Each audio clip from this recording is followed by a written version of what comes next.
Bisa Bu, aman Bu. Siap.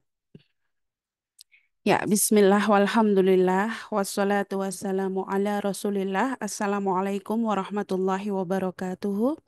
Waalaikumsalam warahmatullahi Waalaikumsalam wabarakatuh. warahmatullahi Waalaikumsalam wabarakatuh. warahmatullahi wabarakatuh. Salam sejahtera bagi kita semuanya. Yang terhormat, Dekan Satu Fakultas Ekonomi dan Bisnis, Bapak Dianes Isnuwardana, SEMM PhD. Yang terhormat, narasumber Bapak Nanda Firdausi Muhammad STMSC. Yang terhormat Bapak Ibu dosen pengampu mata kuliah pengembangan diri dan mahasiswa semester 2 S1 Bisnis Digital Telkom University Purwokerto dan Telkom University Surabaya, serta seluruh hadirin yang telah bergabung di dalam acara ini. Dengan semangat pagi, izinkan saya Didin Kristinawati merasa terhormat dapat menjadi pembawa acara dan moderator dalam seminar online DBEX, Digital Business Expert Class, yang insya Allah akan sangat menarik ya, dengan tema Digital Frontier, Leadership Secrets from Industry Pioneer. Melalui acara DBEX, Digital Business Expert Class ini, kita akan mendapatkan wawasan berharga tentang bagaimana menerapkan prinsip-prinsip kepemimpinan digital. Tapi sebelum acara dimulai, marilah kita awali acara ini dengan menundukkan hati sejenak untuk berdoa, sekaligus kita mendoakan Ibunda almarhumah dari Bu Nurvita, Kaprodi S1 Bisnis Digital Telkom University yang kemarin wafat. Berdoa sesuai dengan agama dan kepercayaan masing-masing. Berdoa dipersilahkan.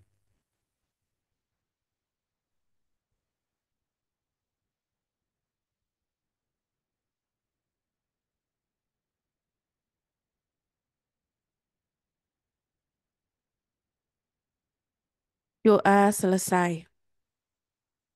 Selanjutnya, mohon hadirin untuk menegakkan posisi duduk dan secara hikmat menyanyikan lagu Indonesia Raya dilanjutkan dengan Mars Universitas. Operator dipersilahkan.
Telkom University, sinergi bangun negeri, maju dalam ilmu pengetahuan.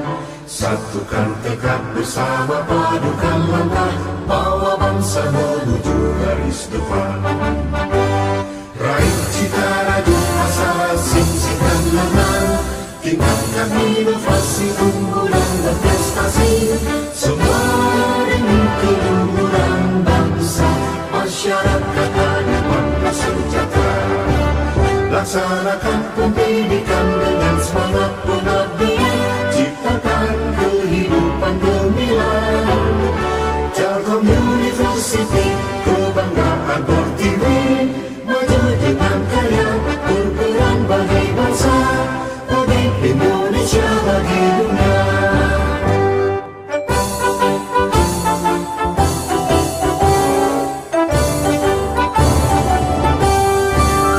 Telkom University, sinergi bangun negeri, maju dalam ilmu pengetahuan.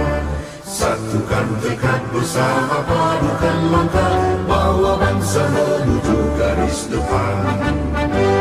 Raih cita rajut asa, singkirkan lengan, tingkatkan inovasi, unggul dan berprestasi.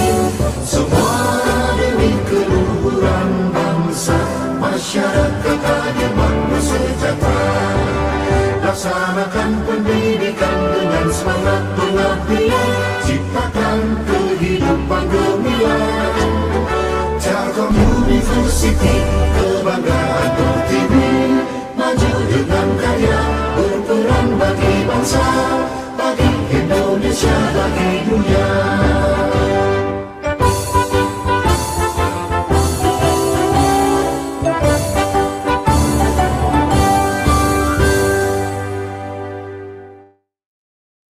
Baik, alhamdulillah. Mohon ya teman-teman adik-adik mahasiswa untuk memakai virtual background dan kamera on cam sampai acara selesai. Selanjutnya acara DBEX, Digital Business Expert Class ini akan dibuka oleh Dekan 1 Fakultas Ekonomi dan Bisnis Telkom University, Bapak Dianes Isnuwardana SEMM PhD. Selamat pagi menjelang siang, Pak Dianes, semoga sehat-sehat.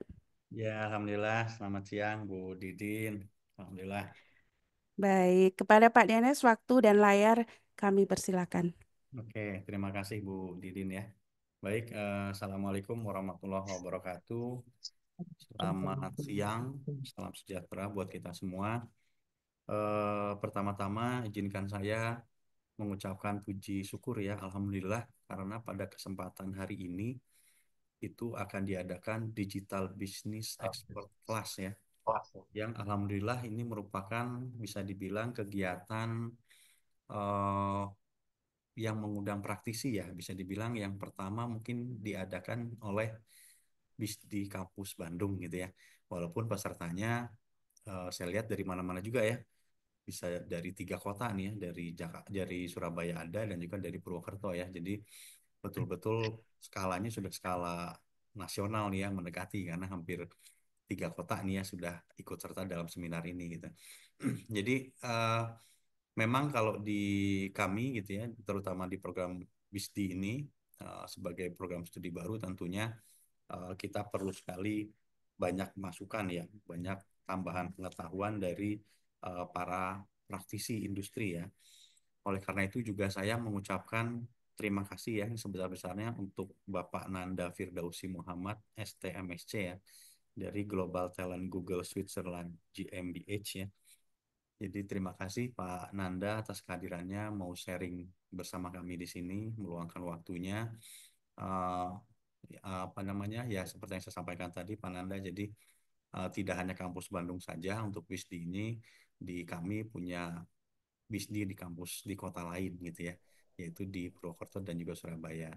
Jadi kami harapkan nanti Pak Nanda bisa juga sharing buat kami gitu ya, terutama terkait hal-hal yang mungkin perlu kami jadikan bahan masukan untuk kurikulum di program studi bisnis digital gitu Pak. Sebetulnya kalau dilihat semuanya Pak, mau di kampus Bandung, Surabaya ataupun Purwokerto ini semuanya kampus atau prodi BISDI baru gitu. Jadi belum ada lulusan gitu. Jadi memang ini kesempatan yang besar ya buat kami, kegiatan yang seperti ini untuk masukan Pak buat kami ya. Jadi kami harapkan sih ke depannya nanti teman-teman di sini, rekan-rekan mahasiswa bisa sesuai lah dengan kebutuhan kompetensi dari industri gitu. Buat teman-teman mahasiswa juga saya mohon mumpung nih hari ini ada tamu spesial ya Pak Nanda yang expert di bidangnya. Jadi saya harap teman-teman mahasiswa nanti bisa eh, menggali lebih banyak lagi lah gitu ya kesempatan ini gitu ya untuk mencoba melalui experience beliau ya. Jadi harapannya nanti teman-teman tidak hanya belajar teoritikal saja di kelas gitu ya, tapi juga mendapatkan insight dari para pakar-pakar praktisi di industri gitu. Mungkin itu saja dari saya. Sekali lagi terima kasih Pak Nanda atas kesediaannya dan juga tentunya Bu Dindin sudah menjadi moderator. Juga teman-teman di sini ada, saya lihat ada dari dosen-dosen ya dari Purwokerto, dari Surabaya ya, kemudian juga dari Bandung juga gitu ya, dan juga yang kami banggakan rekan-rekan mahasiswa tentunya ya. Selamat mengikuti acaranya, kemudian juga apa namanya? Semoga lancar kegiatannya berjalan lancar dengan baik, dan juga nanti ditunggu ya Bu Dindin ya, mungkin series keduanya ya dan seterusnya ya untuk apa namanya berkelanjutannya gitu ya. Baik, mungkin itu saja dari saya. Terima kasih. Assalamualaikum warahmatullahi wabarakatuh dan selamat siang. Waalaikumsalam warahmatullahi wabarakatuh. Baik, terima kasih Pak Dennis. Tadi insya Allah ya, semoga di BEX ini akan berlanjut dengan seri-seri selanjutnya. Ya hadirin yang berbahagia, di kelas-kelas leadership yang sudah kita laksanakan 3 pekan ya, topik leadership ini, kita telah belajar bagaimana kepemimpinan identik dengan soalan visi dan strategi.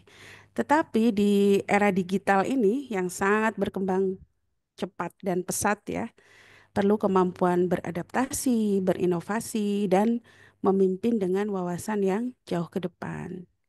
Nah, pada Digital Business Expert Class kali ini, narasumber kita, Bapak Nanda Fidausi, akan membahas bagaimana sih para pionir industri digital, seperti Tim Berners mungkin, Steve Jobs, Bill Gates, ya, Jeff Bezos, dan lain sebagainya, atau pendiri Google gitu ya, menerapkan prinsip-prinsip kepemimpinan yang telah mengubah dunia ya, yang kita rasakan ya. Tapi sebelum kita masuki sesi paparan dan diskusi atau pertanyaan, izinkan kami perkenalkan narasumber yang luar biasa ini ya, Bapak Nanda Fidausi ST MSc. Beliau kelahiran Bandung, di training sebagai engineer sarjana teknik informatika ITB, kemudian pendidikan lanjut sebagai Master of Science di bidang software system engineering ya di Aachen, Jerman. Kemudian sejak tahun 2011 hingga sekarang beliau adalah software engineer di Google Switzerland, sehingga saat ini beliau berdomisili di Zurich ya. Semoga tidak kebagian ya Pak Nanda di Zurich. Ya, Betul, Swiss. sebelumnya beliau pernah menjadi research associate ya di IAIS, serta pernah menjadi developer di divisi ITB ya. Dan beliau ini adalah seseorang yang sangat prestatif ya, teman-teman mahasiswa semuanya. Beliau itu top student ya, salah satu top student di kelas kami ya di Teknik Informatika ITB. Beliau juga awardee beasiswa DAAD Siemens. Kemudian di dunia profesionalnya beliau adalah Google GPN Tech Awards gitu ya. Saya juga kurang tahu nih awards-nya seperti apa, tapi sepertinya sudah di Google dapat awards lagi ya, teman-teman ya. Kemudian beliau 4 kali finalis top coder. Nah, teman-teman bisa searching ya, itu top coder itu sehebat apa gitu. Akan sangat menarik ya. Nah, tanpa berlama-lama lagi, mari kita mulai sesi paparannya. Siapkan pena kertasnya. Kalau yang seperti saya masih menulis manual ya, atau device untuk mencatatnya, disiapkan. Kemudian jangan lupa untuk kamera terus on ya. Dan kepada Pak Nanda, waktu dan layar kami persilahkan. Ya, Assalamualaikum warahmatullahi wabarakatuh. Waalaikumsalam. Terima kasih Bu Didin atas perkenalannya. Ya, mungkin sekali lagi saya sebutkan nama saya Nanda Firdausi Muhammad, biasanya dipanggil Nanda. Dan sebagaimana diperkenalkan oleh moderator, tadi juga dibacakan CV-nya. Sejak 2014 saya sudah tinggal di Eropa, jadi mungkin udah hampir 21 tahun sekarang, 20,5 tahun di Eropa. Sebelumnya di Jerman dan sekarang menetap di Swiss di kota Zurich. Mungkin saya izin share screen saya sebentar.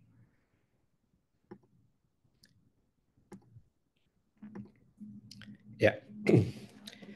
Mengenai kenapa saya diminta untuk jadi narasumber oleh Bu Didin ini juga mungkin masih sedikit teka-teki. Kelihatan kan ya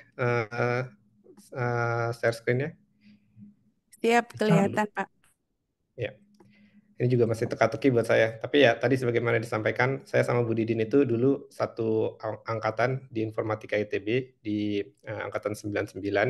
Jadi kemungkinan besar pilihannya ke saya cuma karena alasan nepotisme dan padahal sebenarnya mungkin Bu Didin ini lebih cocok untuk jadi pembawa materi karena beliau sudah doktor, saya masih stuck di master sampai saat ini. Ya, jadi insya Allah hari ini saya akan coba menyampaikan materi tentang Digital Frontier, Leadership Secrets from Industry Pioneer. So, ini juga, saya juga bukan industri pioneer-nya ya, saya cuman mengamati dari jauh gitu, bagaimana para industri pioneer ini mengubah dunia dan mengubah cara kita berkomunikasi, cara kita hidup, dan seterusnya, dan seterusnya. Baik, sebentar.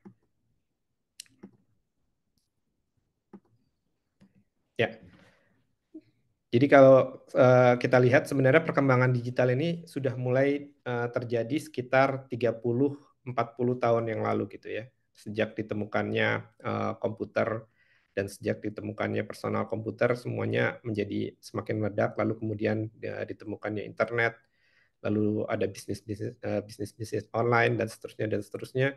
Dan perubahan ini bisa dibilang adalah salah satu revolusi yang juga pernah terjadi di dunia gitu. Dimana kalau kita belajar sejarah dahulu kala ada beberapa revolusi yang benar-benar bisa mengubah dunia gitu. Seperti revolusi pertanian, di mana sebelumnya orang mencari makan dengan cara berburu, lalu kemudian ditemukan cara untuk bertani dan bisa menetap di satu lokasi. Lalu kemudian ada revolusi industri, di mana ditemukan mesin yang membuat kerja manusia semakin mudah. Maka revolusi digital ini benar-benar mengubah segala sesuatu aspek kehidupan manusia. Sebuah berita yang mungkin dulunya baru bisa mencapai bagian dunia lain dalam beberapa hari atau beberapa bulan atau beberapa minggu, saat ini mungkin bisa dalam hitungan detik sudah bisa diketahui oleh orang lain yang berada di bagian dunia yang lain gitu. Dan ini mungkin orang sekarang malah nggak bisa membayangkan gitu ya perubahan eksponensial yang terjadi ini gitu. Dan bagaimana mereka mungkin kalau berpikir 30-40 tahun yang lalu mungkin masih banyak hal yang dilakukan secara manual, sekarang tidak lagi dilakukan secara manual lagi gitu. Jadi semuanya sudah beralih ke cara-cara digital, cara-cara penyimpanan yang jauh berbeda dengan yang dilakukan sebelumnya. Tentang ini sebenarnya saya juga punya cerita menarik gitu ya tentang perubahan orang dari bekerja manual kemudian bekerja secara digital. Saya punya teman di sini anaknya kebetulan magang di salah satu perusahaan engineering di Swiss. Lalu kemudian anaknya ini yang baru sekitar 20 tahunan gitu ya. Jadi dia baru masuk universitas dan kemudian mencoba kerja magang di perusahaan tersebut. Dia kemudian menggunakan formula dalam Excel yang mungkin menurut kita, sebagian besar dari kita yang mungkin sering menggunakan komputer, sudah merupakan hal yang lumrah gitu ya. Tapi ternyata di perusahaan itu, ini belum pernah dilakukan sebelumnya. Jadi mereka menggunakan Excel, lalu kemudian memasukkan angka-angka, memasukkan nomor-nomor di situ, lalu kemudian kalaupun mereka menggunakan formula, ya formula yang mudah-mudah seperti sum atau divide dan seterusnya.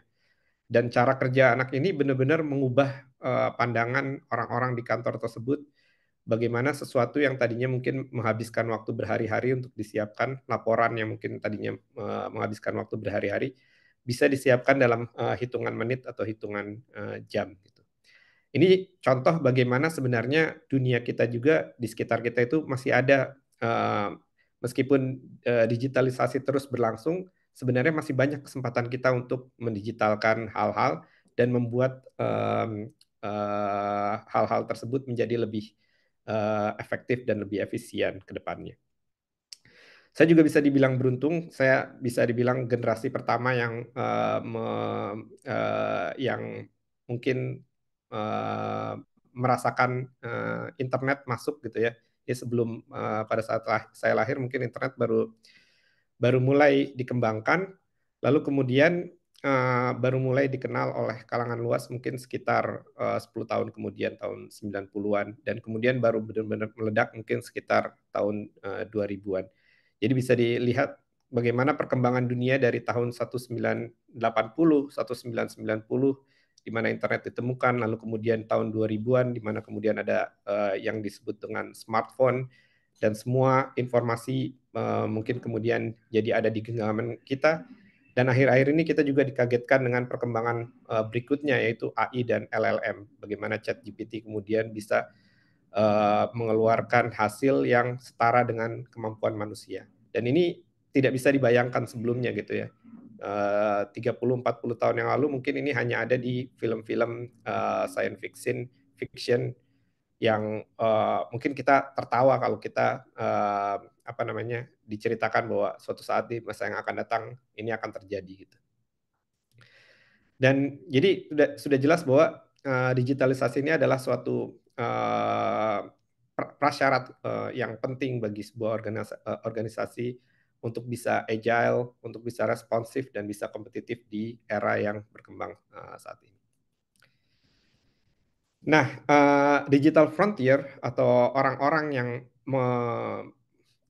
mengenal dan bisa mengerti era digitalisasi ini, dia juga menyadari bahwa boundary atau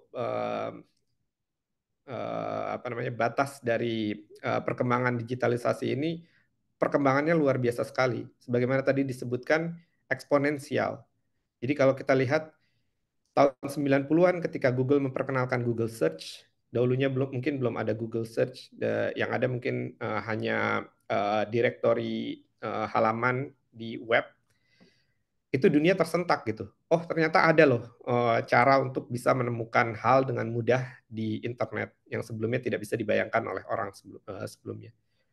Sama tersentaknya orang mungkin seperti juga waktu Microsoft memperkenalkan tentang personal computer. Di mana 30 tahun lalu orang 40 tahun lalu mungkin orang belum bisa mencapai imajinasi bahwa personal computer itu bisa dimiliki, bahwa komputer itu bisa dimiliki di rumah-rumah secara pribadi. Karena sebelumnya 50 tahun lalu, 60 tahun lalu meskipun sudah ada komputer, tapi komputer itu bisa jadi sebesar gudang gitu, sebesar ruangan, dan bisa jadi meskipun besarnya seperti itu, tapi kemampuannya masih lebih di bawah daripada kalkulator digital yang mungkin sekarang kita miliki gitu ya. Jadi kalkulator digital yang kita miliki yang segenggaman itu bisa jadi punya kemampuan jauh lebih besar daripada komputer 50-60 tahun yang lalu. Dan ini terus berlangsung. Tadi saya bilang tentang ChatGPT, tentang LLM, tentang perkembangan AI. Ini terus berlangsung dan digital frontier ini harus bisa menyadari bahwa perkembangan ini akan terus berlanjut dan sangat eksponensial. Mungkin sesuatu yang kita hanya bisa bayangkan sekarang, besok mungkin sudah kejadian gitu.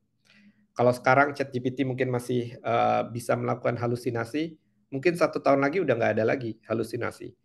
Kalau sekarang ChatGPT mungkin masih cukup mahal gitu ya kalau yang versi profesionalnya, mungkin tahun depan itu sudah bisa dijangkau oleh orang dan menjadi kebutuhan kita sehari-hari, sebagaimana email juga sudah jadi kebutuhan kita sehari-hari. Padahal dulu 20 tahun lalu, 30 tahun lalu, email ini tidak semua orang memiliki email gitu. Hanya orang-orang tertentu saja yang memang dekat dengan perkembangan teknologi lah yang memiliki email. Dan ini untuk menggambarkan gitu ya, di mana perkembangan teknologi awalnya terjadi, sebagian besar terjadinya di daerah ini, yang kita sering sebut sebagai Silicon Valley. Kalau kita lihat dari foto yang disampaikan di slide ini, kelihatannya nggak ada yang istimewa dengan daerah ini gitu ya. Malah bisa dibilang mungkin daerah tandus gitu ya, daerah yang nggak ada apa-apanya. Dan juga bukan seperti kota-kota besar seperti New York atau seperti Jakarta, seperti Kuala Lumpur, di mana ada gedung-gedung tinggi. Di Silicon Valley ini gedung-gedungnya hampir semuanya relatif rendah gitu ya. Mungkin 2, 3, 4 lantai paling tinggi gitu. Nggak ada yang gedung-gedung pencakar langit seperti yang sering kita lihat di kota-kota besar di tempat lain. Tapi justru dari sinilah perkembangan teknologi itu berkembang gitu. Dan ini misteri mungkin ya buat kita, dan mungkin juga sesuatu yang harus kita pelajari. Bagaimana caranya, kenapa perkembangan teknologi itu bisa mulai dari satu tempat yang mungkin kalau kita disuruh tinggal di sana dan kita nggak berurusan dengan masalah teknologi, mungkin kita sendiri enggan untuk tinggal di sana. Ya, saya akan mulai pembahasan tentang digital frontier ini dengan membahas satu nama yang saya nggak tahu sih, mungkin teman-teman sudah pernah dengar atau enggak. Nama beliau adalah Tim Berners-Lee. Beliau ini adalah penemu World Wide Web atau penemu halaman web yang kita gunakan sehari-hari sekarang gitu. Jadi dulu sebelum waktu internet pertama kali ditemukan, waktu internet pertama kali dikembangkan, belum ada yang namanya web, belum ada yang namanya browser, belum ada yang namanya orang bisa mencari informasi secara langsung di halaman web gitu ya. Yang ada saat itu mungkin baru cuman email atau bulletin board seperti Reddit sekarang, namanya waktu itu Usenet, USENET, so Usenet. Lalu kemudian ada juga fungsionalitas untuk memindahkan file dari satu komputer ke komputer yang lain melalui jaringan internet.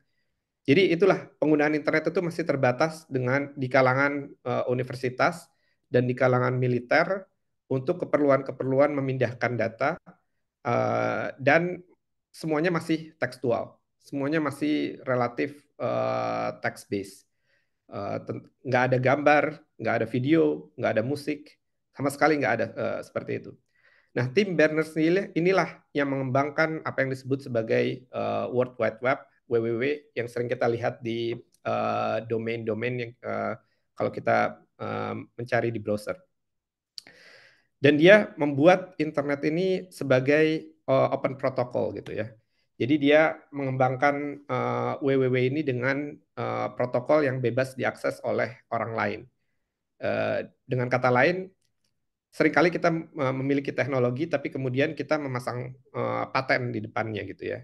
Dan ini menyebabkan orang jadi sulit untuk menggunakan teknologi tersebut.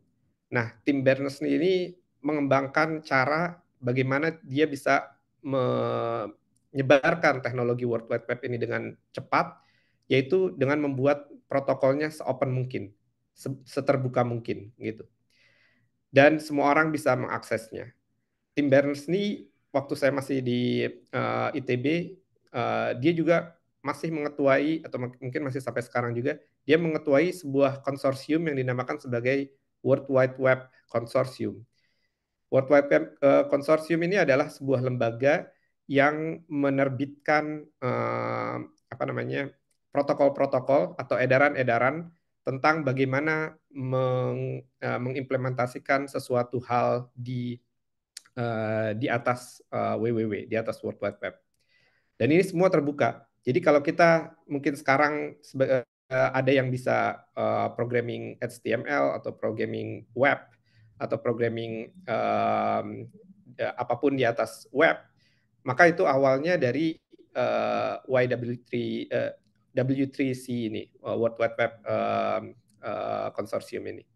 Dan dia mengetuai ini dan membuat orang tertarik untuk mengimplementasikan hal-hal yang lebih lanjut dari yang disebutkan di standar tersebut.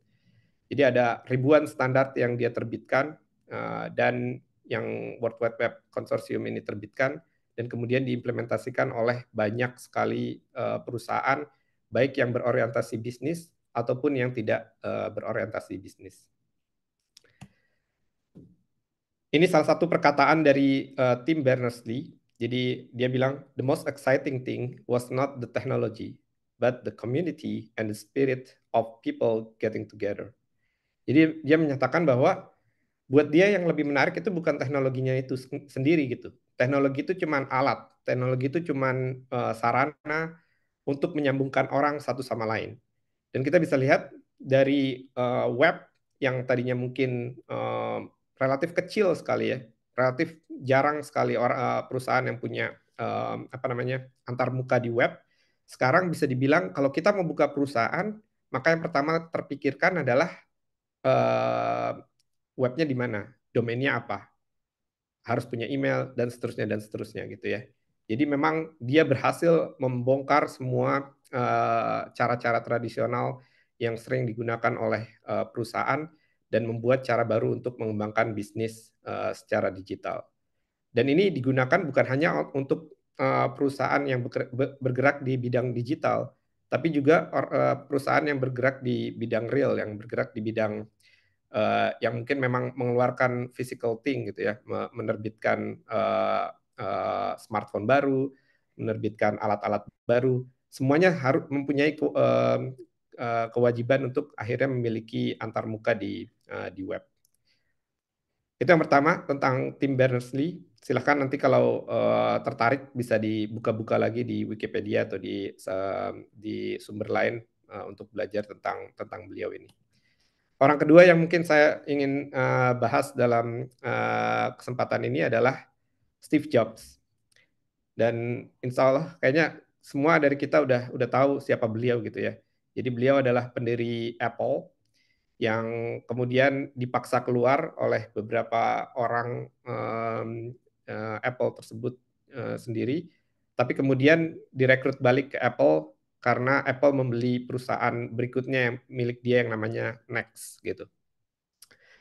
Dan Steve Jobs ini fenomenal juga karena dia juga salah satu yang membuat perubahan drastis dalam bagaimana cara kita berkomunikasi. Ini foto yang saya tampilkan di sini adalah foto ketika beliau memperkenalkan iPhone kepada dunia, iPhone pertama yang belum ada nomornya gitu ya, iPhone kepada dunia. Dan kita bisa lihat dalam waktu kurang dari 20 tahun, kita bisa lihat bahwa hampir semua orang sudah merasa punya handphone itu adalah suatu hal yang lumrah gitu. Atau setidaknya orang yang terkait yang bahkan sampai ke desa-desa gitu ya, bahkan di desa-desa, bahkan mungkin orang yang nggak pernah punya komputer punya handphone. Bahkan untuk daerah-daerah yang mungkin tidak terjangkau internet kabel, mereka mungkin terjangkau oleh the 3G atau 5G atau sarana internet yang lain yang bisa dicapai oleh smartphone ini. Dan salah satu hal yang paling menarik dari Steve Jobs ini adalah tentang bagaimana dia menjadi orang yang perfeksionis dan mengedepankan excellence gitu ya. Ini ada satu cerita yang menarik kalau mungkin teman-teman sudah pernah ada yang baca bukunya Steve Jobs yang autobiografinya Steve Jobs. Itu ada cerita tentang bagaimana ada seorang Vice President Google saat itu yang namanya Vic Gundotra yang pada satu minggu pagi ditelepon oleh Steve Jobs. Dan Vic Gundotra itu pada saat itu lagi menghadiri acara bela sungkawa seseorang gitu yang sedang meninggal kalau nggak salah. Dan Steve Jobs ini menelpon Vic Gundotra langsung gitu ya minggu pagi itu. Karena Vic Gundotranya kemudian merasa ini adalah suatu hal yang penting, maka kemudian dia angkat teleponnya. Dan kemudian apa kata Steve Jobs? Ternyata masalah yang ingin disampaikan Steve Jobs pada Vic Gundotra adalah bahwa logo Google yang ada di Apple itu, O-nya itu kayaknya agak kurang sempurna gitu. Logo O-nya aja. Jadi cuman bagian O-nya itu kayaknya agak kurang sempurna. dan dia ingin supaya hal itu diperbaiki sesegera mungkin. Karena dia merasa bahwa ada gradien warna yang tidak sempurna yang menyebabkan O-nya terlihat agak sedikit lebih aneh. Jadi kita bisa lihat ya di sini bagaimana perhatian beliau terhadap detail yang sangat kecil hanya di bagian huruf O dari tulisan Google tersebut bisa menyebabkan beliau menelpon VP Vice Presidennya Google di waktu hari Minggu yang kalau normalnya orang mungkin nggak akan mengganggu orang lain pada waktu hari Sabtu atau hari Minggu di akhir pekan begitu ya. Dan ini contoh bagaimana kita bisa melihat perfection dan excellence-nya Steve Jobs dalam segala hal, termasuk juga dalam mengembangkan iPhone atau produk-produk Apple yang lain. Beliau juga pernah bilang bahwa creativity is just connecting things. Jadi dalam dunia digital, kalau kita menjadi orang digital frontier gitu ya, maka yang kita juga harus punya adalah creativity. Kita harus juga punya kreativitas dalam mengembangkan produk kita. Kita harus juga punya kreativitas dalam mengembangkan ide-ide kita. Sejauh mana kita bisa mengembangkan satu ide yang mungkin awalnya terlihat tidak masuk akal, hingga kemudian akhirnya bisa terlaksana. Dan kata-kata ini juga sangat mengena buat kita gitu ya. Terutama karena untuk sebagian besar orang, menjadi expert di satu bidang itu adalah hal yang mungkin sangat luar biasa dan mungkin sangat sulit sekali untuk bisa dicapai. Tapi ternyata, dan saya juga pelajari ini secara langsung di Google gitu ya, bahwa kreativitas itu ternyata bukan hanya menciptakan sesuatu yang baru saja gitu. Kreativitas itu juga bagaimana kita tadinya punya dua hal yang mungkin tidak berkaitan, lalu kemudian kita mengkaitkan dua hal tersebut, dan kemudian membuat sesuatu yang mungkin lebih bermanfaat untuk suatu masalah dalam persoalan hidup manusia. Contoh yang paling signifikan, mungkin 20 tahun lalu, 30 tahun lalu mungkin belum ada bidang yang namanya bioinformatika gitu. Ini adalah gabungan dari biologi dan informatika. Sekarang ini mungkin orang sudah banyak yang bisa coding tanpa harus masuk ke kuliah informatika atau ke kuliah-kuliah yang berbau komputer gitu ya.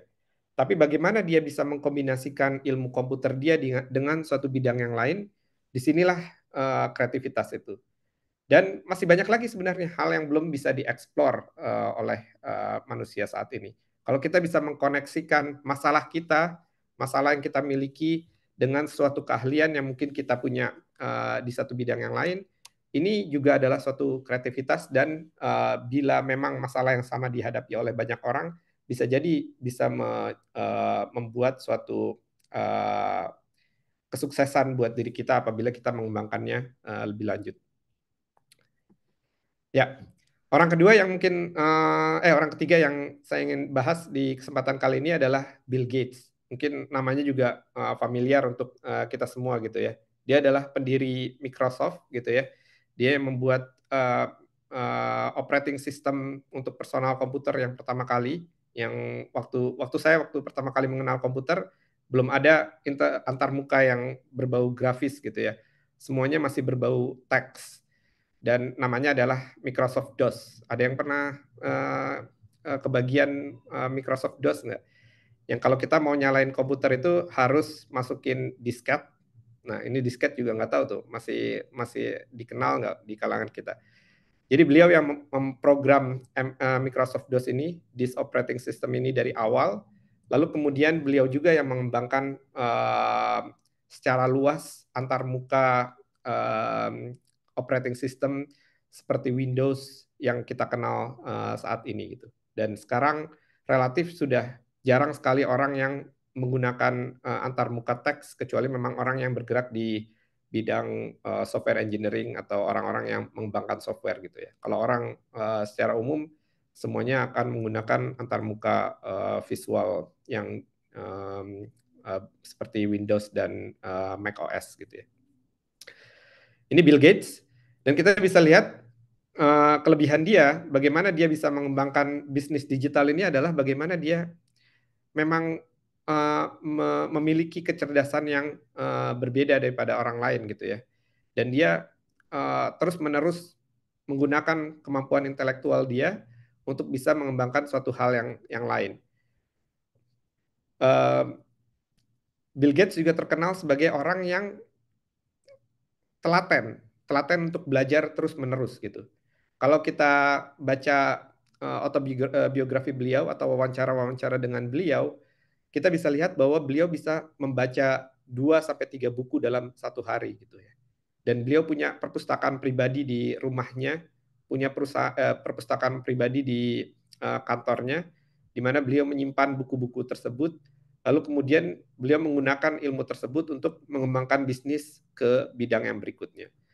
Sekarang ini beliau sudah tidak berkecimpung lagi secara aktif di Microsoft karena sudah diserahkan kepada pelanjutnya, tapi beliau punya yayasan-yayasan non-profit yang masih beliau kembangkan secara aktif dan terus membantu jutaan manusia di berbagai belahan dunia. Ini satu perkataan dari Bill Gates. Success is a loosey teacher. It seduces smart people into thinking they can lose. Ini juga harus mengingatkan kita, kalau kita merasa kita pintar, kita merasa intelektual, merasa sebagai seorang intelektual, dan mencapai suatu kesuksesan, jangan sampai kesuksesan ini merasa bahwa kita nggak akan bisa dikalahkan gitu. Karena nanti saya juga akan ceritakan beberapa kisah bagaimana perusahaan yang mungkin awalnya bisa dibilang menjadi pemimpin dalam satu bidang, lalu kemudian dikalahkan karena tidak bisa beradaptasi secara agile dan secara cepat dengan perkembangan zaman, dengan perkembangan digital gitu. Ya. Yang keempat, Jeff Bezos, yaitu pendiri Amazon. Bisa dibilang dia ini adalah salah satu mastermind perdagangan retail gitu ya. Jadi dari bisnis ke customer. Mungkin kalau saya bilang salah satu kesalahan Jeff Bezos Bezos itu cuma satu gitu ya. Dia nggak bawa Amazon ke Indonesia sehingga pasar di sini bisa dikuasai oleh Bukalapak, Tokopedia dan Shopee dan perusahaan-perusahaan lain-lain.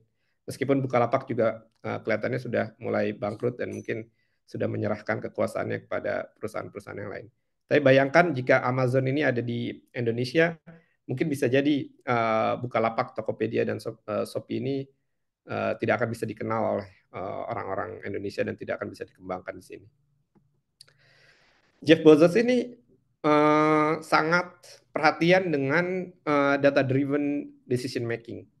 Dan ini juga yang pernah saya sampaikan juga di kesempatan yang lalu di Telkom University bahwa penting buat kita dalam era digital ini untuk tetap belajar hal-hal dasar seperti statistika.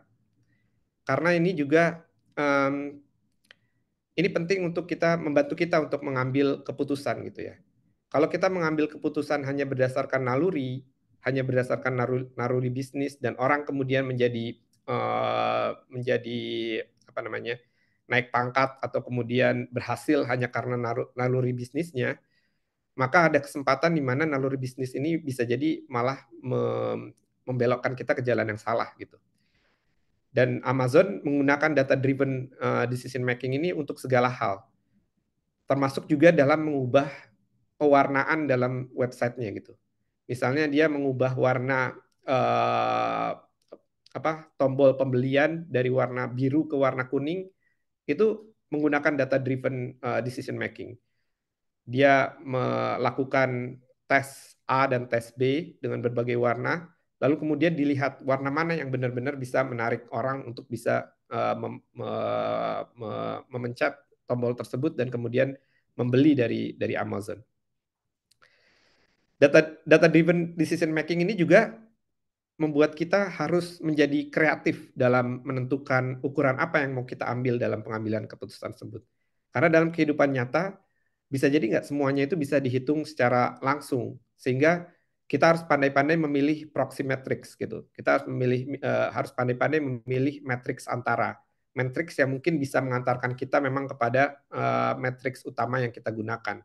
Dan kalau kita salah memilih proxy matrix ini, bisa jadi kita malah jadi salah mengambil keputusan juga.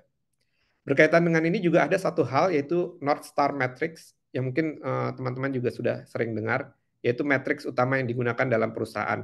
Tentunya kalau perusahaan komersial, North Star Matrix-nya biasanya adalah revenue gitu ya, keuntungan gitu. Tapi tidak semua bagian dalam perusahaan itu North Star Matrix-nya keuntungan.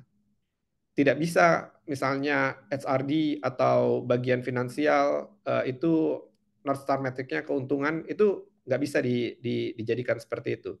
Karena kalau semua perusahaan mengejar satu hal yang sama, bisa jadi bukannya alih-alih mereka bersinergi, bisa jadi malah mereka bersaing untuk berebut pasar untuk mendapatkan North Star yang sama. Ini pernah kejadian di tim saya pertama waktu masuk Google.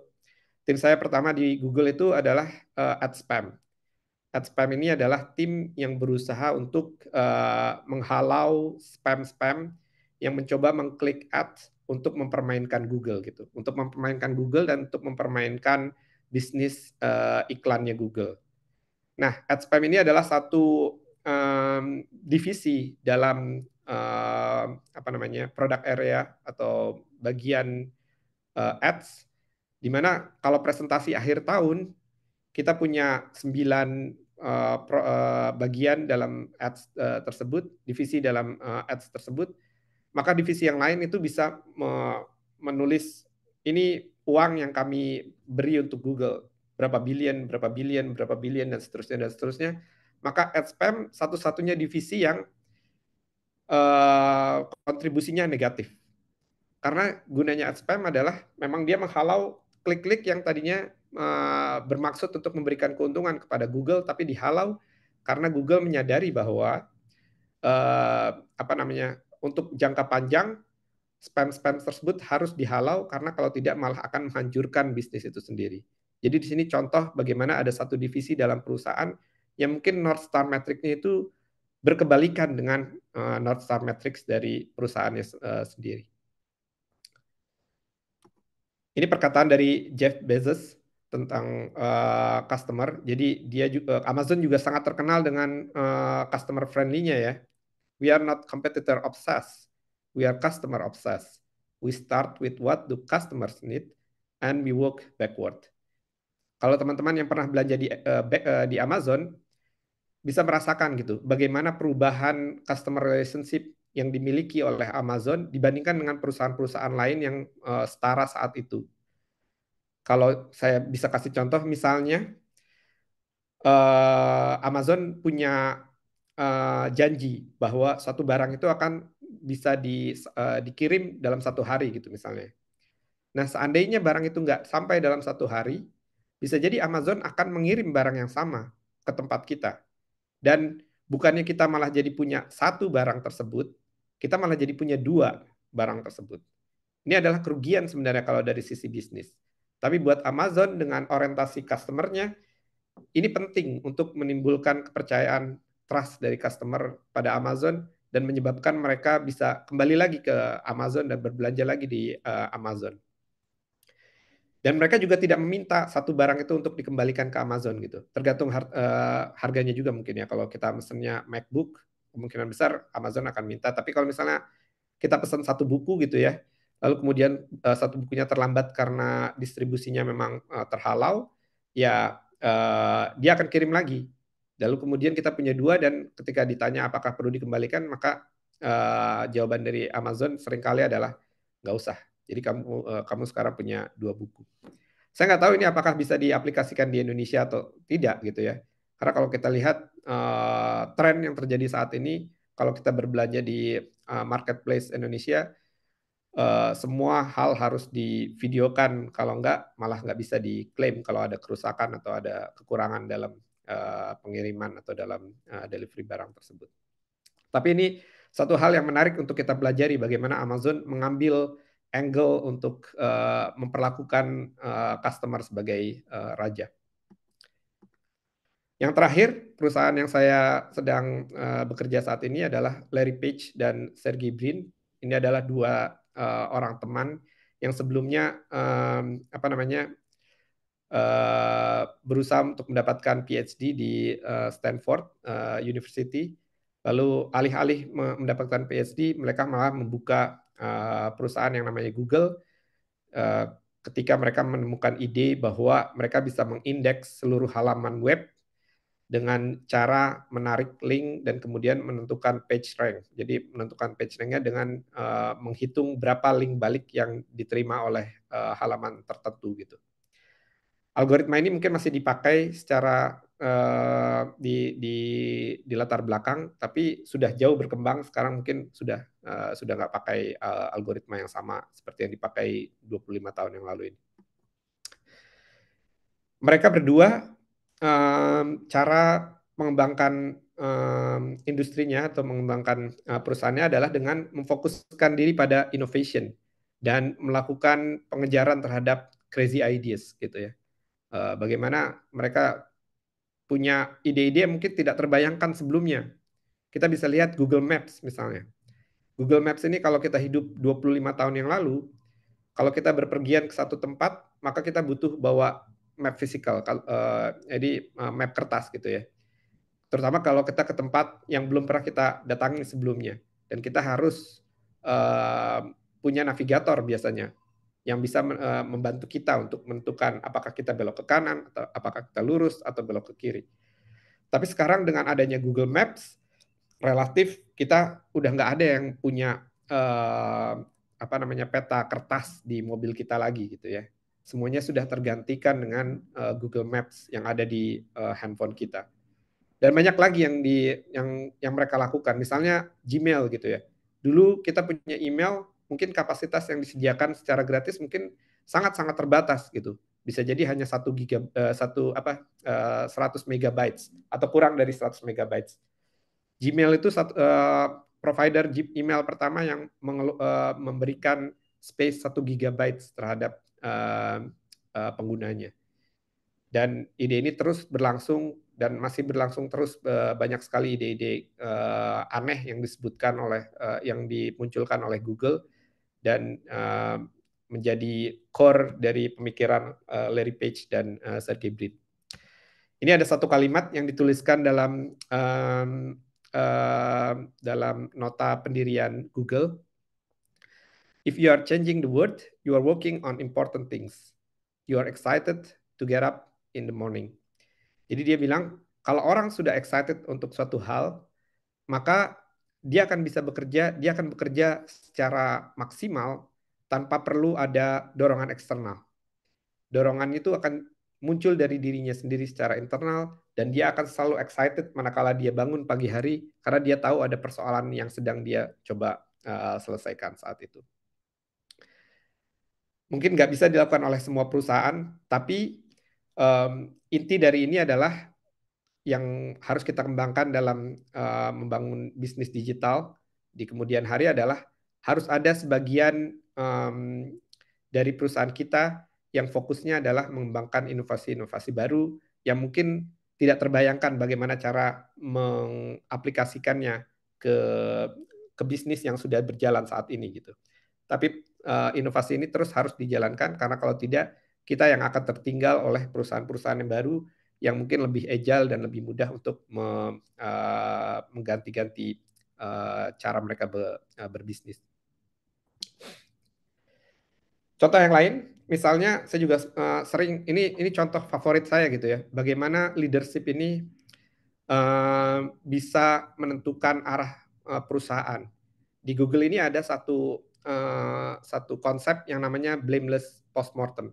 Kalau kita terbiasa nonton film fiksi, TV series atau di bioskop gitu ya, kalau ada orang yang meninggal karena pembunuhan atau kecelakaan atau hal-hal yang lain, seringkali dokter itu melakukan apa yang dinamakan dengan postmortem. Ini layar saya masih kelihatan nggak? Waktunya udah mau habis juga ya.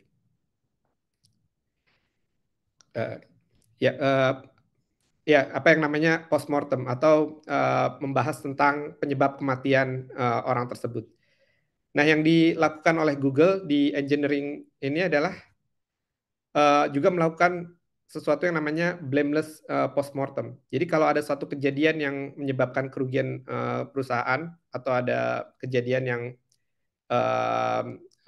tidak diduga-duga, maka langkah berikutnya adalah menulis postmortem Dan postmortem ini tidak dimaksudkan untuk menyalahkan siapa-siapa, tidak dimaksudkan untuk menyalahkan orang.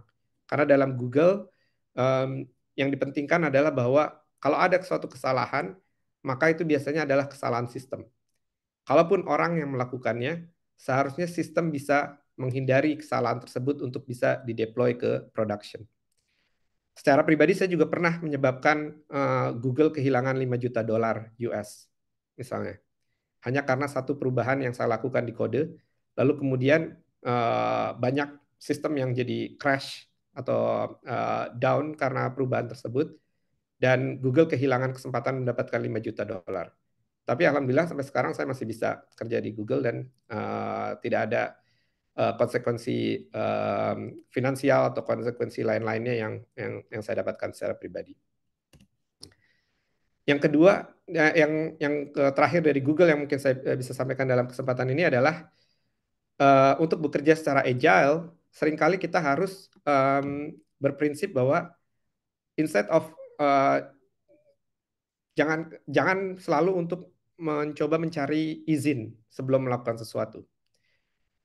Lebih utamakan untuk aksinya dulu. Lakukan aksi tersebut, lalu lihat hasilnya. Lalu kemudian kalaupun kita ternyata melakukan kesalahan, dan kalaupun ternyata leadership itu tidak menyetujui langkah yang kita ambil, maka minta maaf lah.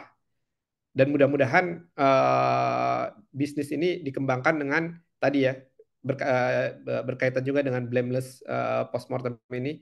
Jadi kalaupun ada orang yang melakukan kesalahan, yang nggak harus lalu kemudian dia dihukum gitu. Bisa jadi memang maksudnya baik, tapi kemudian langkah yang diambil mungkin tidak optimal dan kemudian akhirnya harus menyebabkan satu kerugian. Seringkali perkembangan di Google ini disebabkan oleh inisiatif-inisiatif yang tidak terpikirkan oleh leadership sebelumnya gitu. Tapi ini juga harus dikembangkan dalam perusahaan. Kalau bisnis tidak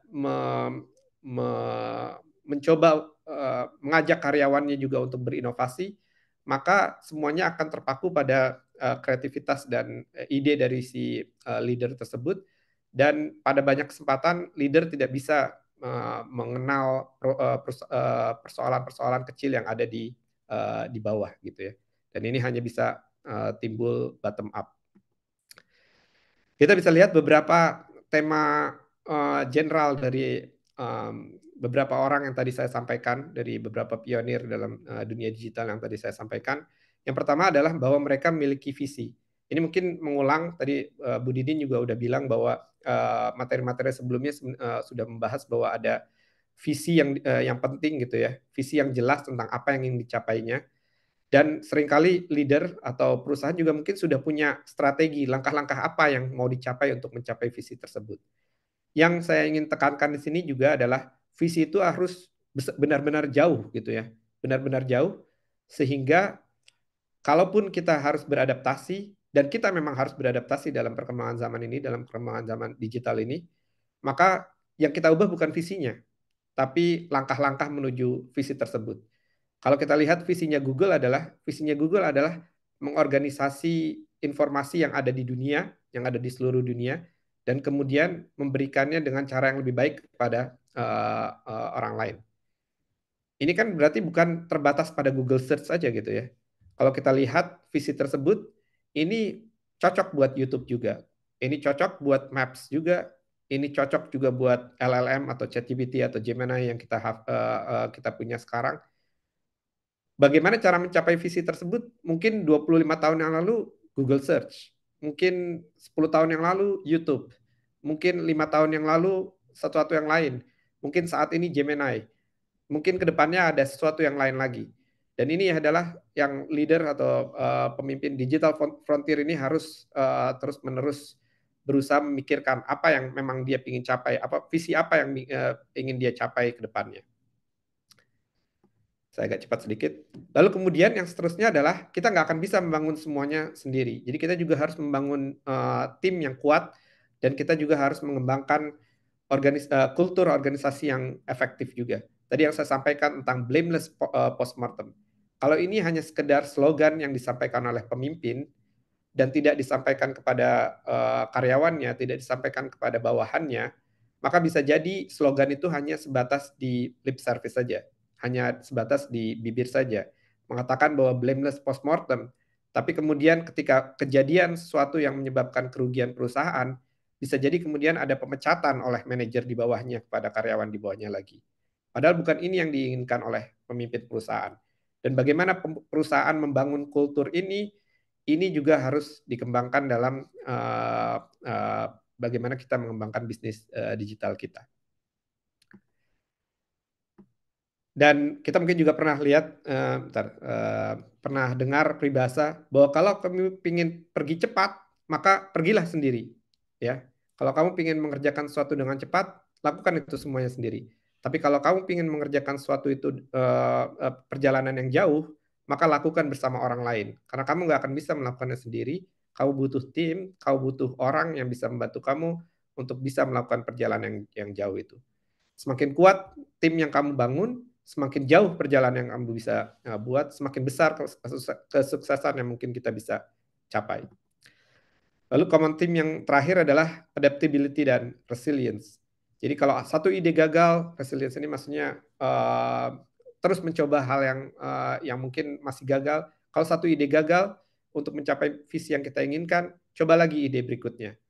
Kalau misalnya satu cara gagal, maka adaptasikan diri kita untuk bisa melakukan hal itu dengan cara yang berbeda. Dan ini sulit karena manusia itu intinya adalah lembam. Kalau kita belajar fisika di SMA dulu ada teori tentang kelembaman kan. Kelembaman itu adalah teori kemalasan gitu. Bahwa setiap benda di dunia ini sebenarnya intinya adalah lembam, malas untuk berubah. Nah, yang diperlukan dalam dunia digital ini adalah kemauan kita untuk berubah. Karena kalau kita tidak mau berubah, maka orang lain yang akan berubah dan kita akan disusul oleh bisnis-bisnis yang lain tersebut. Sulit untuk mengaplikasikannya karena manusia dasarnya juga lembam. Kalau kita sudah nyaman di satu zona, maka kita akan susah untuk berubah lagi. Ini juga 20 tahun saya di Eropa, mungkin satu hal yang kecil sekali ya, perbedaan yang kecil sekali dibandingkan dengan kehidupan di Indonesia. Di Indonesia, maghrib itu relatif stabil. Mungkin dari setengah 6 sore sampai setengah 7 sore. Perubahannya cuma antara 1 jam, setengah jam ke depan, setengah jam ke belakang gitu ya. Tapi di Eropa ini, perubahan maghrib itu bisa sampai 5 jam, 6 jam. Di musim dingin dan di musim panas itu bisa jadi 5 jam dan 6 jam. Dan ini menyebabkan orang harus beradaptasi terus-menerus. Mungkin pada satu waktu dia sudah biasa bangun jam 6 untuk sholat, karena sholat itu juga baru mulai, sholat subuhnya mungkin baru mulai jam 6 pagi. Tapi kemudian karena waktu musim panas, dia terpaksa harus bangun jam 3 atau jam 4 gitu. Dan ini berlaku setiap hari karena perubahannya nggak seperti anak tangga gitu ya, nggak seperti kalau musim panas terus musim dingin berubah 1 jam terus berubah lagi 1 jam. Tapi berubahnya menit, 1 menit, 1 menit, 1 menit, 1 menit. Lalu kemudian kalau kita hitung secara total bisa jadi perubahan antara musim panas dan musim dingin ini bisa jadi berjam-jam. Ini 2 contoh, saya masih ada waktu nggak ya? Kayaknya udah kelewatan. Bu Didin, saya lanjut atau enggak? Mangga lanjutkan saja, Pak. Oke, 2 contoh terakhir, bagaimana ada contoh kesuksesan dan contoh kegagalan dalam digital transformation gitu ya. Bagaimana ada perusahaan yang berusaha melakukan perubahan digital, lalu ada contoh yang sukses yaitu Netflix. Mungkin kita sendiri banyak yang nggak tahu gitu ya. Kalau Netflix itu dulunya kayak DVD rental atau kayak CD rental dulunya.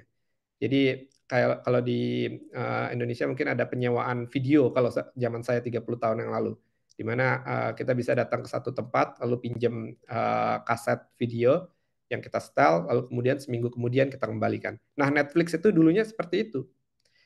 Dia berubah dan menjadi sukses ini dan menjadi salah satu di antara FAANG itu Facebook, Alphabet, Apple, Netflix, dan satu lagi apa ya? Saya lupa.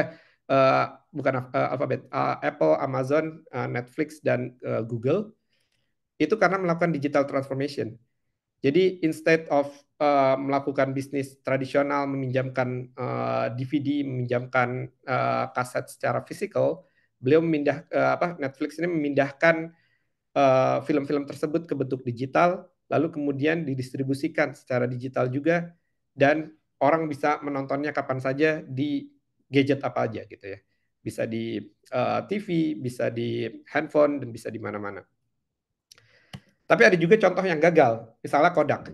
Kodak ini 30 tahun lalu pemimpin di bidang fotografi.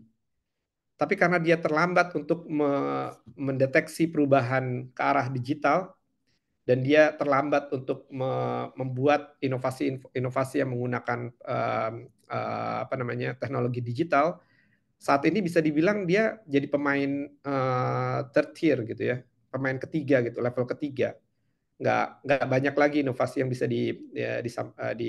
diberikannya kepada dunia. Kita lihat di bidang fotografi mungkin orang sudah lupa nama-nama seperti Kodak atau Fuji. Fuji mungkin masih lebih oke lah.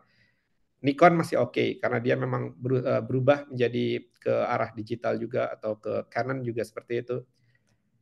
Ada Sony yang mungkin perubahan jauh lebih cepat dan bisa kita lihat lebih berhasil saat ini. Dan ini pun kemudian ditantang oleh perubahan bagaimana orang kemudian tidak menggunakan kamera lagi untuk mengambil gambar, tapi menggunakan smartphone, dan itu sudah cukup untuk keperluan kita sehari-hari, atau bahkan untuk bisnis sekalipun smartphone mungkin sudah cukup. Itu mungkin yang saya bisa sampaikan dalam kesempatan ini. Mohon maaf karena agak sedikit terlambat. Mudah-mudahan ada manfaatnya. Dan kalau ada pertanyaan, silahkan ditanyakan, tapi saya juga belum tentu bisa menjawabnya. Nanti kita bisa belajar bareng-bareng untuk mendapatkan jawaban yang lebih pastinya. Baik. Iya, ini kalau anak mahasiswa sekarang itu bilangnya ini mah auto mind blown gitu Pak Nanda ya. Mereka udah 20 tahun lebih di Eropa ya. Pak Nanda, mahasiswa sekarang tuh bilangnya ini sih keren parah gitu. Sekarang cara ngomongnya ya. Ya, Ya, biasa eh aja sih sebenarnya. iya. Baik, teman-teman mahasiswa, mohon maaf ya, ini ternyata 300 seat Zoom yang di-apply ke Seloe itu ternyata tidak cukup nih Pak Nanda. Jadi dari tadi banyak yang tidak bisa masuk, tapi insya Allah recordingnya akan kita share ya teman-teman. Bagi yang mau bertanya, boleh raise hand. Nanti saya pick random aja ya yang raise hand. Sama boleh juga untuk mengefektifkan waktu, silakan ditulis di kolom chat ya. Enggak, siapa yang mau raise hand? Atau ini ada pertanyaan yang masuk ke moderator dulu, barangkali ya Pak Nana bisa dijawab dulu. Nah ini tadi eh ada yang sangat menarik di Google itu blameless postmortem ya. Nah ini tuh sepertinya ada sebuah culture yang ekstrimnya dari ujung ke ujung kalau dengan di sini gitu ya Pak Nanda ya.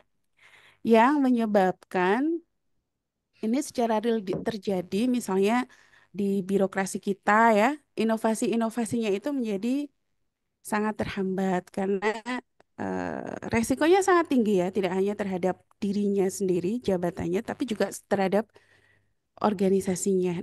Nah, kalau menurut Pak Nanda nih, gimana sih agar mahasiswa kita sekarang yang hadir ini bisa jadi game changer gitu untuk masa depan mereka ya? Bagaimana sih cara membangun blameless Ya, postmortem ini, Pak Nanda?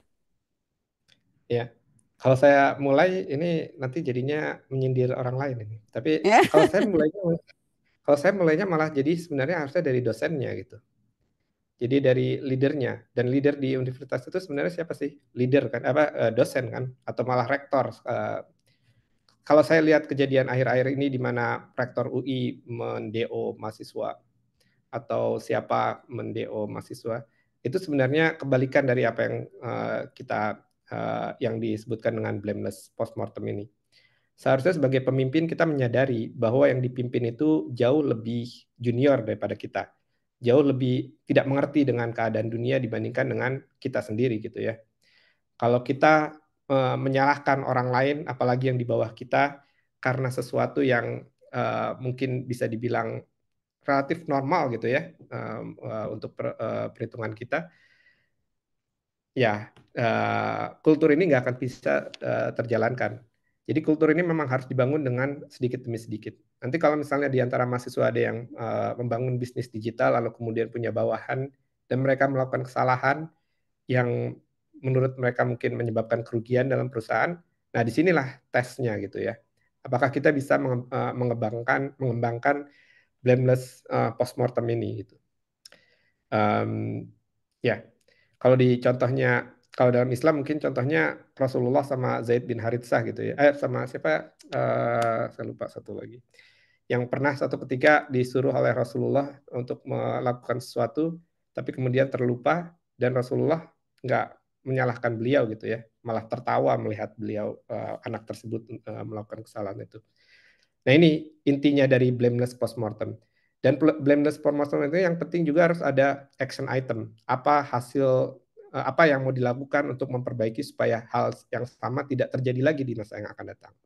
Karena kalau kita menulis blameless postmortem lalu kemudian hal yang sama kejadian lagi, maka sebenarnya nggak ada gunanya kita menulis blameless postmortem ini. Mungkin cuman hanya jadi formalitas saja gitu.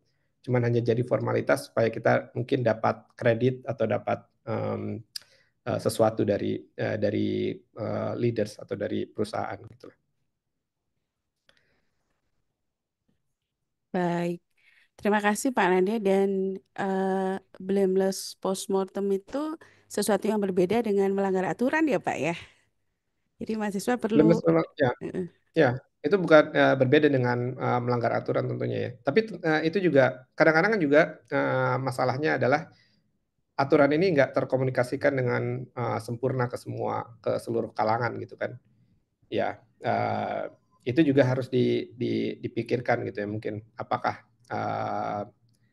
memang aturan itu sudah terkomunikasikan, apakah ini yang pertama kali dia melakukan kesalahan tersebut, ataukah yang kedua kali, ataukah yang ketiga kali gitu. Karena biasanya yang pertama masih bisa dimaafkan, nanti yang kedua mungkin ada hukuman sedikit, nanti yang ketiga mungkin baru benar-benar dilakukan hukuman yang sebenarnya. Siap. Jadi ini ya Pak ya, ketidaktahuan itu tidak bisa dihukum ya, harus diberitahu dulu ya Pak ya. Ya. Baik, ini ada lagi pertanyaan masuk ke moderator ya.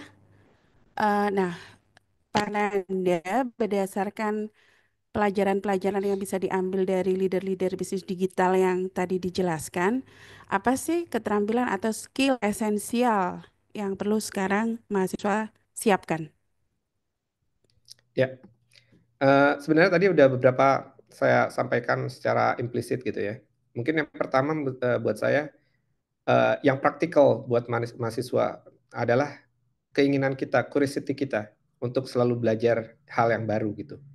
Jadi jangan hanya terbatas dengan apa yang disampaikan oleh dosen di kelas.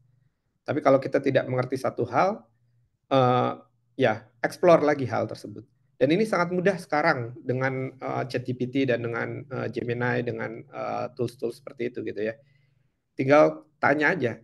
Karena justru di era saat ini yang akan berhasil adalah orang yang bisa menuliskan apa yang dihadapinya gitu ya. Kalau dia tidak bisa menuliskannya, maka nggak akan bisa dibantu sama ChatGPT. Nah, dengan cara kita berusaha mengeksplor dan berusaha curious dengan hal-hal yang kita belum mengerti, ini akan membuat wawasan kita makin berkembang dan kemudian makin bisa mengetahui hal-hal yang mungkin sebelumnya belum kita ketahui. Yang kedua adalah yang praktikal buat kita. Biasanya pelajaran yang paling penting itu asalnya dari experience. Jadi kalau kita punya suatu hal yang kita mungkin masih ragu-ragu untuk masuk ke dalamnya, maka biasanya yang pertama mungkin kita harus lakukan adalah lakukan hal tersebut. Kalau kita salah, kita jadi tahu, oh salahnya di sini gitu. Karena itulah pelajaran yang paling menusuk gitu ya, paling masuk ke dalam diri kita itu ketika kita sendiri sudah pernah melakukan kesalahan tersebut dan kemudian kita sendiri bisa belajar dari kesalahan tersebut. Kalau kita cuma belajar dari orang lain, cuma mendengar dari ucapan orang lain, bisa jadi pelajaran itu hanya setengah masuk ke kita. Dan pada saat kita dihadapkan dengan persoalan yang sebenarnya, bisa jadi kita akan melakukan kesalahan yang sama. Tadi contohnya blameless postmortem itu ya. Mungkin mudah untuk diucapkan secara kata-kata. Tapi bayangkan kalau itu uang kita yang hilang, 1 juta, 2 juta, 10 juta, karena teman kita melakukan suatu kesalahan yang kita sendiri nggak ngerti kenapa dia melakukan kesalahan itu gitu. Dalam bisnis atau dalam kerjasama yang kita lakukan dengan beliau gitu. Yang ketiga tadi yang saya sebutkan, kita harus berusaha untuk mengkoneksikan ilmu yang kita miliki. Jangan hanya terpaku kalau kita belajar tentang komputer, ya aplikasikan itu di dunia komputer aja. Tapi bisa jadi kita punya kemampuan di bidang komputer, lalu kemudian kita punya hobi di bidang bulu tangkis gitu misalnya ya. Gimana cara mengkoneksikan hobi kita dalam bulu tangkis itu dengan ilmu kita di bidang komputer dan seterusnya dan seterusnya. Orang yang bisa mengkaitkan hal tersebut dengan cepat itu biasanya yang juga akan menjadi sukses dalam dunia digital saat ini. Itu mungkin. Jadi ada curiosity ya, ada harus explore ya, tadi ya Pak Nanda ya. Sama juga Ya. ini tadi pertanyaan yang saya tanyakan sekaligus menanyakan pertanyaan dari Medcraft Suryanti Maharani ya. Tadi pertanyaannya sudah mirip dengan penanya yang saya wakilkan. Kemudian ini Pak Nanda ada lagi pertanyaan masuk ke moderator. Nah ini. Nah, Bill Gates berbicara tentang intellectual rigor ya dan continuous learning. Nah, ini bagaimana ya kemampuan gimana ya? Sepertinya Pak Nanda ini orang yang tepat untuk membagi tips dengan mahasiswa nih soal ini. Gimana tuh tepatnya maksudnya? Tapi kalau saya bilang intellectual rigor ini sebenarnya tadi yang saya bilang ya, bahwa dia berusaha untuk mengeksplor ilmu kita. Jangan sampai kita berhenti dengan merasa puas dengan apa yang kita miliki saat ini gitu. Coba explore terus sampai kita benar-benar mengerti kenapa suatu hal tersebut terjadi. Tadi juga di blameless postmortem, salah satu action item yang kita lakukan biasanya adalah berusaha mencari root source. Dan cara mencari root source ini adalah dengan melakukan 5 why. Yaitu pertama, kalau ada suatu kejadian, lalu kita tanyakan, kenapa? Lalu jawabannya adalah satu hal yang lain. Lalu kita tanyakan, kenapa kejadian itu terjadi lagi? Itu why yang kedua. Lalu jawab lagi, ini terjadi karena suatu hal. Lalu tanya lagi, why lagi? Apalagi di balik itu? Kenapa kejadian itu terjadi? Terus sampai 5 why, atau mungkin malah lebih, atau mungkin kurang kadang-kadang, sampai kita benar-benar bisa menemukan root cause, hal yang benar-benar menjadi alasan persoalan tersebut terjadi. Contoh yang paling mudah buat saya misalnya kalau kita coding, lalu kita punya bug, kita punya satu hal yang salah dalam coding kita, lalu kita perbaiki dan kita nggak ngerti, ternyata jalannya benar. Kalau kita nggak bisa menjawab kenapa kita memperbaiki bug tersebut, kita belum selesai. Harusnya explore terus sampai benar-benar kita mengerti apa di balik bug tersebut dan kenapa perbaikan yang kita lakukan itu memperbaiki program tersebut secara keseluruhan. Jangan-jangan perbaikan yang kita lakukan itu cuman menutup, menghiasi kesalahan. Dan untuk kasus yang sama mungkin dia jadi diperbaiki, tapi untuk kasus yang lain malah jadi salah lagi. Ini curiosity intellectual rigor ini ya seperti itu gitu ya. Jadi terus menerus berusaha untuk belajar, baca buku. Mungkin sekarang udah nggak baca buku lagi zamannya, baca Kindle atau buku digital. Tapi kalau mahasiswa berhenti membaca, ini bisa jadi ada masalah gitu buat kedepannya. Apalagi kalau cuman kemudian belajarnya cuman dari TikTok atau dari Twitter aja gitu ya. Tetap buku atau artikel-artikel panjang, research paper itu adalah sesuatu yang harus kita coba untuk baca secara reguler. Itu mungkin. Ini pertanyaan yang masuk ke moderator masih banyak, tapi waktunya habis. Kalau boleh satu lagi terakhir ya, Pak Nanda izin apakah boleh? Ya, silakan. Ya, satu terakhir ya, barangkali teman-teman ya, mohon maaf. Apa faktor utama dalam membangun tim yang kuat dan budaya organisasi yang efektif untuk industri digital nih, Pak Nanda? Yang kira-kira Ya. juga harapannya bisa diterapkan ya di Indonesia. Silakan. Ya. Eh, ini mungkin nggak terbatas pada digital bisnis saja gitu ya. Tapi intinya adalah dari leadership itu adalah memberikan contoh kan. Jadi kalau leader itu tidak bisa memberikan contoh, maka bawahan nggak akan bisa mengikuti contoh yang kita lakukan, mau sebanyak apapun kata-kata yang kita lakukan kalau kata-kata itu menyalahi contoh tersebut. Jadi dalam bisnis digital ini, leader harus memberikan contoh, misalnya semua apa namanya instruksi, semua pengeluaran atau semua pemasukan dimasukkan dengan detail ke catatan keuangan gitu misalnya. Itu hanya satu contoh yang kecil gitu. Atau di mana tadi contohnya dari Steve Jobs gitu ya. Bagaimana leadernya menunjukkan bahwa dia care dengan uh, bentuk O yang mungkin kurang sempurna gitu. Dan ini akan masuk langsung ke bawahannya. Mereka yang melihat bosnya menyuruh orang untuk memperbaiki bentuk O yang tidak sempurna, akan merasa bahwa kalau ada sesuatu yang tidak sempurna dengan apa yang dia lakukan, dia akan mencoba untuk memperbaiki itu juga.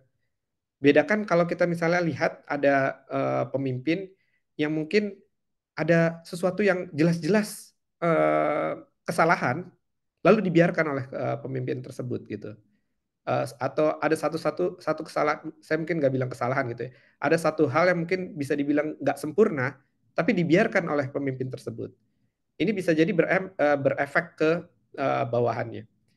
Atau misalnya contohnya kalau Jeff Bezos tadi dengan customer relationship-nya gitu ya. Kalau si Jeff Bezos ini menghadapi customer langsung, bagaimana dia memperlakukan customernya? Apakah dia akan memaki-maki, ataukah dia akan naik darah, ataukah seperti itu? Bagaimana dia memperlakukan pegawainya? Kalau dia tidak bisa mengaplikasikan itu dalam skala yang kecil, maka dalam skala yang besar, dalam skala organisasi, hal itu juga akan mustahil untuk bisa diaplikasikan. Jadi ya contoh yang paling penting dari pemimpin digital frontier saat ini adalah bagaimana dia bisa memberikan contoh untuk segala hal, termasuk juga transparansi, termasuk juga bagaimana dia melakukan laporan tentang apa yang dia lakukan, lalu kemana perusahaan ini akan berkembang dan seterusnya, itu akan menimbulkan culture di perusahaan atau di bisnis tersebut.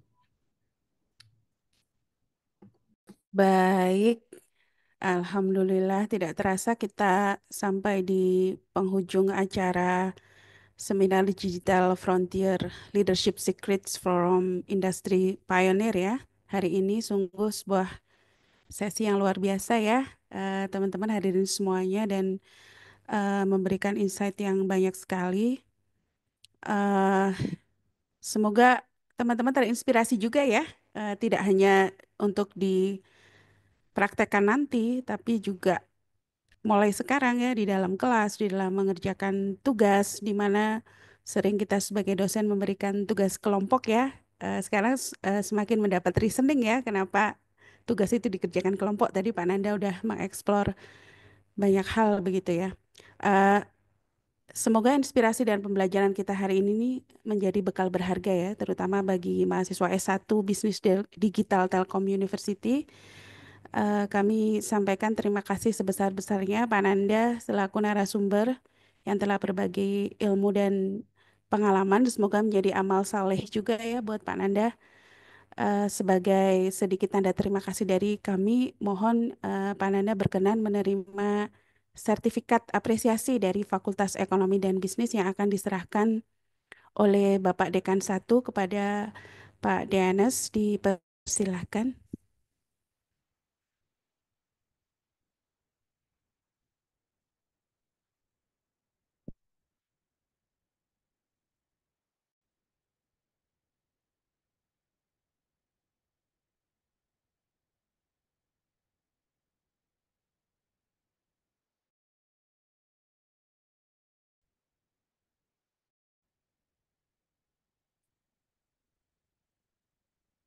Di mute ya Pak Deanes ya?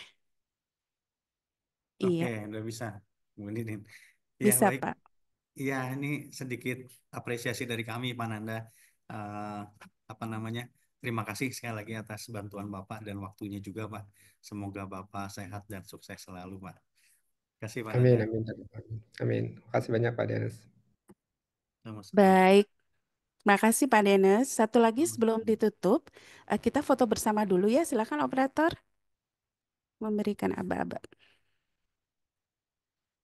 Izin untuk peserta untuk membuka kamera karena kita akan melaksanakan foto bersama. Untuk itu, slide pertama, 1, 2, 3. Kemudian selanjutnya, slide kedua, 1, 2, 3. Kemudian terakhir untuk slide ketiga, 1, 2, 3. Ya, terima kasih. Saya kembalikan lagi ke Bu Didin. Terima kasih, Bu. Terima kasih Teh Aul. Terima kasih juga kami sampaikan kepada Celoe Telkom University atas dukungan infrastruktur Zoom-nya. Kepada para Kaprodi S1 Bisnis Digital di Bandung, Purwokerto maupun Surabaya, juga kepada semua dosen pengampu mata kuliah S1 Bisnis Digital Bandung, Purwokerto, dan Surabaya.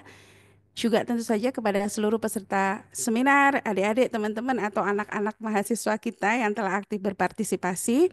Jangan lupa untuk mengisi link presensi dengan nama lengkap karena akan ditaruh di e-sertifikat, dan jangan pula untuk akses LMS-nya ya. Terakhir, mari kita terus beradaptasi, berinovasi, dan menjadi pemimpin yang siap menghadapi era digital. Sampai jumpa di DBEX Digital Business Expert Class berikutnya. Terima kasih. Assalamualaikum warahmatullahi wabarakatuh. Waalaikumsalam warahmatullahi wabarakatuh. Saya pamit, Bu Didin. Yuk. Terima kasih, Pak Nanda. Welcome to the School of Economics and Business at Telkom University, a leading center for education in economics and business, seamlessly integrated with digital technology.